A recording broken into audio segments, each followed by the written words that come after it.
The big difference between the two is that Brazil has never had formal segregation the way the United States had. It never had anything like Jim Crow. It never had, whites-only schools and restaurants, and in an explicit, open, public way.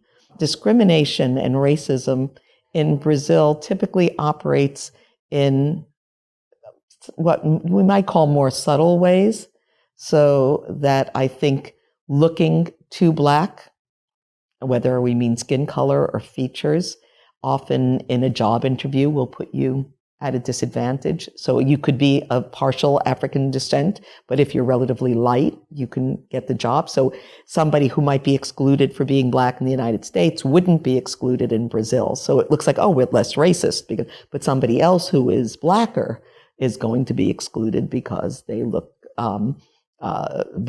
more black. And so the way in which racism operates in Brazil, I think, makes it harder for the people who are protesting against racism to be able to sort of designate exactly what is being done.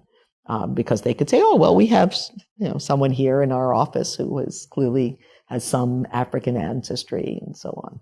But there are other ways in which racism operates that is not subtle at all. And I would say one of those ways is that the poorer neighborhoods, most of the residents of those neighborhoods are people visibly of African descent. They are much more likely to be the targets of police violence and to be arrested for things that if a young white person did that, they would be less likely to get arrested for.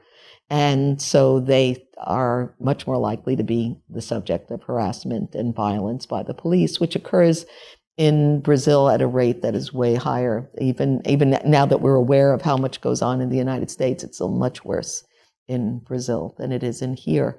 And so I think it's really important not to give the impression that I think there's less racism in Brazil. I think racism operates in a different way, but sometimes it operates in exactly the same way and even more intensely.